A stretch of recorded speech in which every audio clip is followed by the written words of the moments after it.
just follow your lead. Well, first of all, I want to apologize that Buster hasn't shaved in 3 days, but he's been busy muskrat trapping with my wife. So, you guys want to fire some questions out, or whenever you're ready? Buster, what was your first impression of Coach Meyer? Probably like a lot of other people's first impression, he was gruff and he didn't say much, and I was lucky enough at that time when I was a reporter at the Nashville Banner.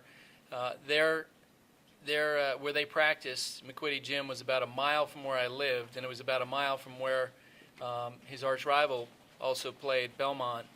And so I got to go to their practices, 2 or 3 times a week. And Coach Meyer is probably the only coach in America who's letting reporters go into team meetings and different things that they were having. And so my own view, he actually reminded me of a farmer that I grew up back in Vermont. They grew up with back in Vermont named Hank Hewitt, who was the best cusser I ever saw in my life. But if your tractor got stuck, he'd be the first person you'd call. So now they're all going to assume I cuss a lot now, and my wife will kill me now. I'm Frank with Up City Radio. Now, Buster, you're known as a baseball guy on ESPN, but what was it about Don Meyer that kind of gravitated you toward him? Well, I loved when I covered his team in Nashville. I loved being around his players and being around the rivalry they had. And part of that was, besides the fact that the games were great and the teams were really good, was the fact that everyone cared so much and they were good people. And so I had kept in touch with Coach Meyer after I left Nashville. And I knew when I first heard about the accident and spoke with his longtime assistant, I knew that if Coach Meyer had been able to survive his accident, that it was going to be an incredible story. Because first off, I knew he was going to coach again. There wasn't any doubt, no matter what shape he was in, that he was going to come back and coach basketball. And so it was actually on the 2 days after the accident that I fashioned a memo to people at ESPN and said, I think this is an important story, and it's a story I want to do. Coach, have you read the book yet? I've read parts of it. Carmen Proof read it, but she hasn't really sat down and read it. I'm not probably tough enough to read all the parts of it.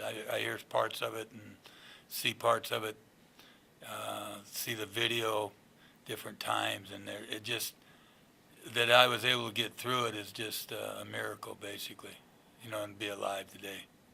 There's no other way to say it, really. Or somebody had a reason for me getting through it, and I really believe that. He doesn't surprise me he didn't read it. When doctors were going in the room and basically, explaining to him what he was going to be going through, he sort of streamlined that process and just basically said, tell Carmen he just wanted to know where he needed to be on a given day. So it didn't surprise. If he doesn't ever read the whole book, it wouldn't surprise me. After he read parts of it, the first thing when I called him and asked him, what he thought, the first thing he said was, well, it's an honest book. Buster, you told me one time that, you really wanted to write this book. You kind of talked about it a little bit ago. Coach, is there another person that you would want to write a book about you, besides Buster? I mean, is Buster the person you would want to write a book about you? Oh, probably Michelle Pfeiffer would be my first choice. I've had some other choices too, but no, I mean, it never was writing a book. We were just visiting. It was fun seeing him out here, watching him eat 2 Tubby burgers and embarrass us all at the fair.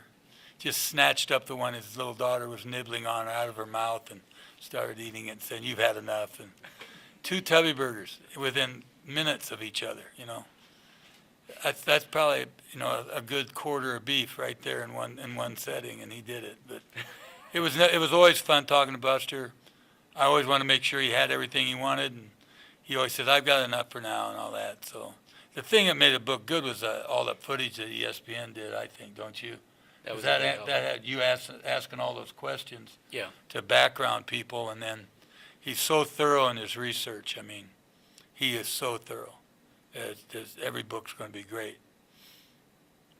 I think I probably drove his kids and Jackie Whitlock and Brenda crazy because I'd ask them a question and they would give me an answer and say, no, what was this? And like I was talking about it with Jackie today, that while they waited in the waiting room to find out on the first night that Coach Meyer was hurt, how did they kill the time? And Jackie said, well, we sat in there, worked on a puzzle. And I was like, what kind of puzzle? And so she talked about working on a Christmas. And one part that actually didn't make the book, I guess there was a little boy in there who the parents weren't in control of, and the little boy was taking apart the jigsaw puzzle as they were putting it together, and I guess Carmen was not happy about that. Yeah. So I felt her wrath before, so I can imagine what the young man got. yeah. Was there any really awe-inspiring moments in the book for you personally? And Coach, any parts in the book that you thought, wow, this really happened to me? Well, I read the chapter on Wade first, because that was when his kid drowned, that was a tough one for all of us. I read other bits and pieces, but I really was busy. I was doing something, and I just took the book home so Carmen could proofread it and stuff. And then I had a couple nights at home. I'd read certain chapters, but I haven't read the whole thing through. But when you've been through it, you sort of. But the wreck stuff, I really didn't. I didn't know anything about the wreck. I didn't realize until yesterday that Tramel's car was the axle was knocked off, and they clipped Kyle Schwann's car. They would have been dead. And I never knew any of those things. I think we paid all the car damages. I was hoping we'd done that because that was our responsibility, but I had no idea of how close it was for everybody like that. See, I didn't have any idea at all. So it just a lot of stuff that I'm just thankful we all got out of it alive, to tell you the truth. But man, how would you feel if one of those kids hadn't gotten through it? I mean, that's. I don't know how you'd keep going. I guess you could find a way. You can overcome everything if you got enough faith, but that would be tough. And then if you were drinking, I always say at talks, I'm glad that for three things, nobody got killed, nobody got hurt, and I don't drink. Because I wouldn't be talking to you today if I drank, and it just, it's you just don't realize, like the book says, you don't realize how lucky you are. I mean, part of the reason why I wanted to do the book was because, and when I would pitch it to people in Random House, I mean, I talked about the response to him and his response to other people really being the heart of the book, and that is pretty much throughout the book. The communication that he had with his kids right after they get there, when he writes the note, when can I coach basketball again? I'm proud of you. I love you. With Wade Tomlinson, the amazing outpouring of support that he had from coaches, the pens that Bob Starkey sent, all the people here, no one being asked to go, clean out the gutters in the fall, or to mow the lawn, or to make food. The way that the town came out when he broke records, ex-players coming here after he broke the record and staying. Coach Meyer essentially chasing off Randy Bruth, his assistant coach, because he thought the best thing for him career-wise would be to go to another job because he didn't know how much longer he would coach. The letters that Coach Meyer wrote to other people that he had, and to express feelings that I'm sure he'd had his entire life, or as long as he'd known people. When I was writing those stories, it would make me cry. To hear. One of his friends from college, Ron Blasine, told me a story about, and Ron was crying when he told me the story, how Coach Meyer wrote him a note and said, "You've always been the big brother I've never had." And he and Ron go back to college together. And so, I mean, those were inspiring things. And one of the neatest things that people said about Coach Meyer, and I heard this from his daughters, and I heard it from Randy Bruth, and I heard it from other people, they were so happy that he lived his words. Derek told me that, Derek Budick. that he had an exchange with Coach Meyer, and it reinforced what he'd believed. And I think for them, in a world of hypocrites, it was important to see that Coach Meyer was real. Buster, in your line of work, I know you've written many articles and you've done a lot on TV. Where does this book rank among your works that you've done so far in your career? Well, I always tell people, that, I was lucky enough. I covered Cal Ripken breaking Lou Gehrig's record when I was at the Baltimore Sun. I covered the Yankees for 4 years. They played in the World Series every year, the 2001 World Series, which was an incredibly emotional experience. And the most fun I ever had was covering the Belmont-Lipscomb rivalry. And this, I view that as an extension of that. And it was part of the reason why I wanted to do the story, was because I knew Coach Meyer, I knew his players, I knew the depth of the relationship between all of them. And so that's what I'll always believe, that was the most fun that I would ever have covering. In fact, Belmont and Lipscomb, there was so much interest in that rivalry that they moved one game over to Vanderbilt, and 15,300 people showed up. They filled the gym, and I remember taking a moment before that game. I can still, in my mind's eye, saying, remember this. This is about as cool as it gets. Now, you guys ruined it by blowing out Belmont, so it wasn't that great of a game, but the event itself was amazing. Coach, tomorrow night Notre State takes on Belmont. Got any predictions? No, not really.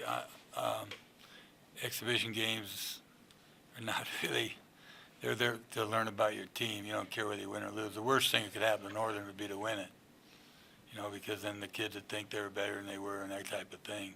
That's what we always worried about when we played them, is that we never wanted to beat anybody. We wanted to play them close, but we sure didn't want to beat them, because then everybody would think we're supposed to be great. And it takes a long time to be a good team, but I think it'll be interesting to see Northern play for me, because I haven't seen any practices or games.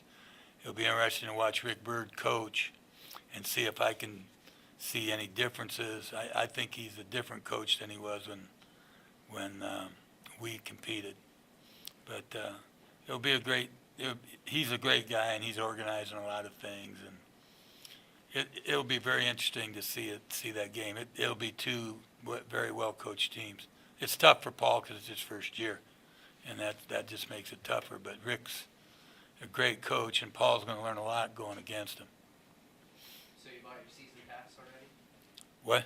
You bought your season pass? I'm going to sneak in. I was the way I got to sneak in the gym, But I want to sit where the little kids can come up and goof around a little bit too, So I don't know if I'll be in the chair backs. I want to be where the kids can come up and we can have some fun and games in between games and stuff like that. What do you think that's going to be like watching Northern State basketball instead of coaching? Well, it'll be a lot easier than it was coaching it. I'll be an expert now. I'll be like all the other fans. I'll know so much more basketball, and I won't have to back it up by our teams playing well. But, when I retired, I just realized how hard it was for 38 years, and I was lucky to come out of it alive, not disregarding the wreck. So I would have killed myself coaching, I wouldn't have mind doing that, laying there on the floor, taking my last breath and looking up at some player and say, you're the cause of this. The way you played made this happen, But I really, in my mind, wanted to coach till I was 70, but I would have really hurt the program. I had to come back when I came back, or it would have hurt the program. And I had to get out when I got out, or it would have hurt the program. It's just that simple. So I can't be a great coach. Not that I was ever a great coach, but I can't give the great effort a coach has to give anymore. I don't have it physically. And it's more the emotional drain than the physical. And the physical is tough, but the emotional drain, nobody realizes how much when you care about kids, it just eats you up. Just raising 2 kids is tough. I don't know what football coaches do. I don't know how they can deal with it. Buster, were there any things that you really wanted to include that didn't quite make the cut from the book? I got everything that I wanted to get in the book. Thankfully, as I've explained to Carmen and Don, I won the battle over the Coyote incident that's in the book related to Carmen. That was the one pitch fight I had with my editor, and I won that, and I insisted that the Coyote incident be in the book. And So that Carmen will now forever be known as the person attached to the Coyote incident. Was there like one thing or a couple things that you found out about Coach Meyer as you were doing like your research that you didn't know about him before? I think not as a person, but I think the sort of how that lived out. As I would call each person, they would tell me stories about some conversation they had or some note. Rick Bird told me about the note that he sent him on pink stationery, he said, and then his kids told me stories. Carmen told me stories. Neighbors told me stories. Harley Moore told me a story. A lot of people, and so again, to sort of see those examples of how he lived it out afterward. I think from the doctors and the nurses down at the hospital in Sioux Falls, that was amazing to hear those stories about their contact with him, and people in the room the first time he had his dressing changed on his left leg, and their perspective on that, the perspective of the surgeon who did the surgery to save his life, Dr. Strand, the night of the operation, and what he saw, and you see Coach Meyer through their eyes when you talk to them. Will the Don Meyer Classic, is that going to be just like a one? I don't know. It's not something I feel. I almost feel like that it's not almost as an employee of the company. I don't even want to ask. We'll wait and see what they say. They probably already know what they want to do. Be cool if they could do something like that and have Lee Don Meyer Classic. Yeah, exactly. Well, then that's when you could get Golick to do the Wolf Dog, right? Well, it costs a lot to shipping out here. It'd take 2 seats, Yeah. first-class seats from Minneapolis over here in the prop. We've got 5 more minutes. Do you have an estimate of how much time you put in just researching for the book? Well, it's funny because a lot of it, I actually had talked about doing a book on the Belmont-Lipscomb rivalry in 2005. I wrote a book proposal. So I had talked to people, and had done some stuff. And, of course, because I covered those teams, I knew a lot about the backgrounds of the players. Coach Meyer referenced the story about Wade Tomlinson losing his son. And I'd had a lot of conversations about things that had happened. And then essentially after we started doing these reports for E60, the documentary that we did on Coach Meyer, that was all part of that. So, it really was about a year and a half of just reporting. And I'd say in January of January this year is when I started. I had written bits and pieces, but then I really started writing in a big way, on a daily basis, putting down 1,500 words, 2,000 words, and then, during that process, driving Carmen crazy, driving Brenda Dreyer crazy, driving Jackie Whitlock, where you're asking specific questions as you write something and you have one more question.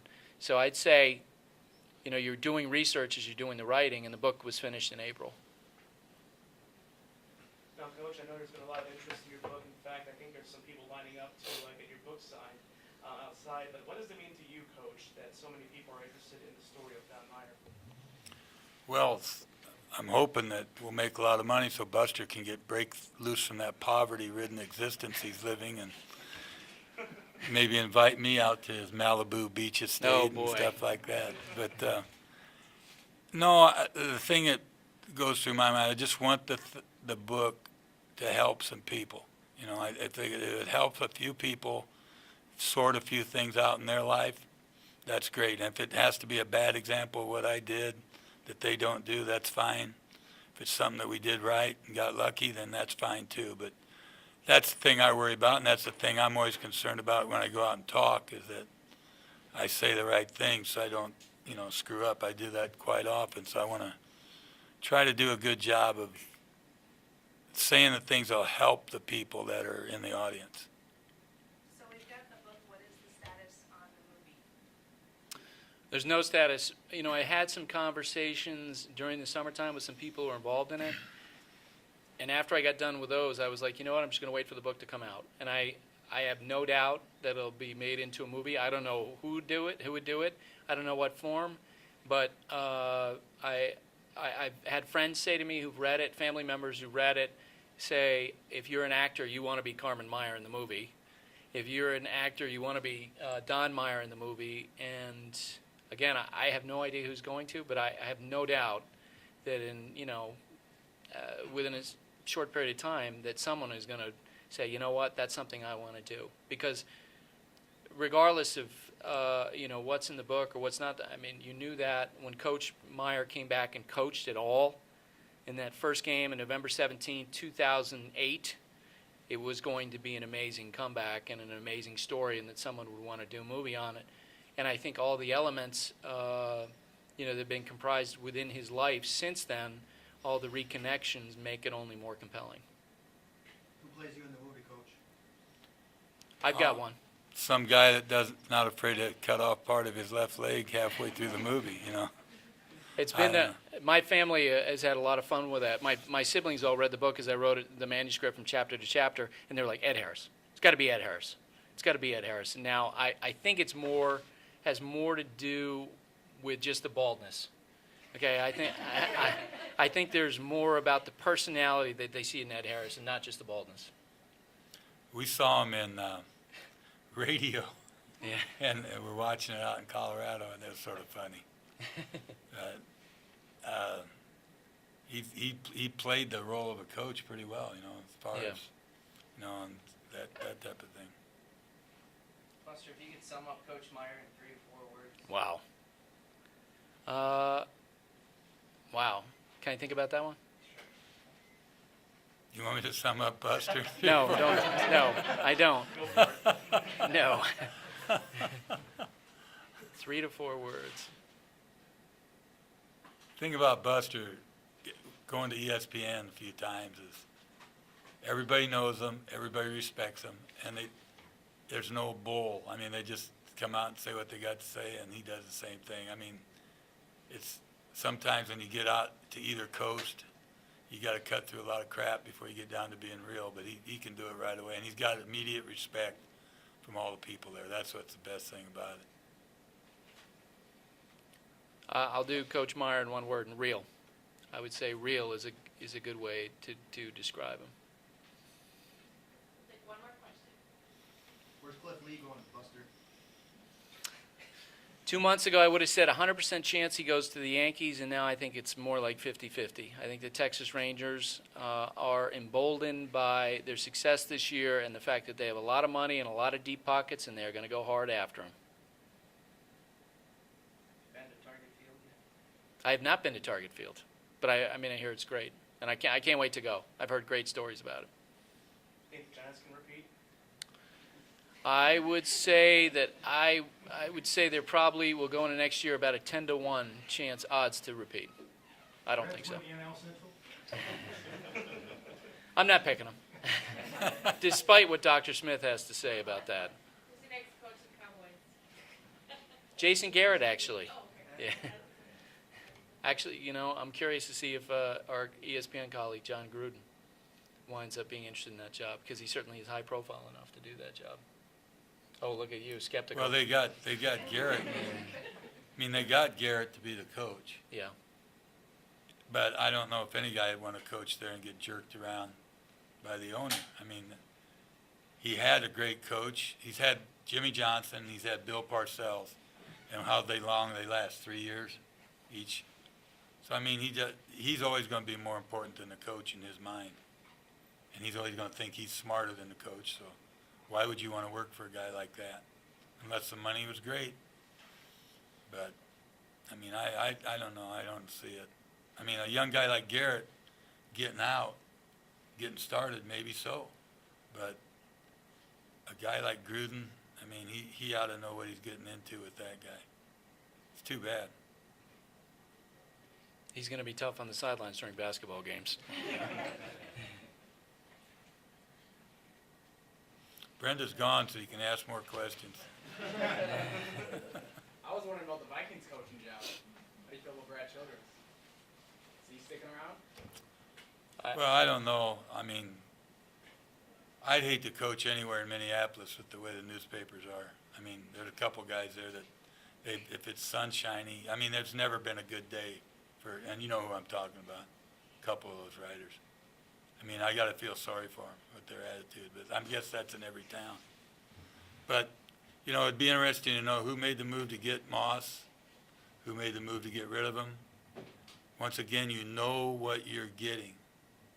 You watch him run patterns, and he doesn't even try to run them. And how can you be sharp when you can't even run a pattern hard in a game? You know, he should have been so much better than Jerry Rice, but he'll never be close to Jerry Rice because Jerry Rice had the work ethic, the intelligence, and the character. And he doesn't have the work ethic. I don't know about his intelligence, and we sure know about the character. You know, when you do a press conference, the first game when you win and you're wearing a San Francisco Giants hat and looking like a buffoon, how can you not expect the organization to want to get rid of you? Brenda's back. I think we're done. Yeah.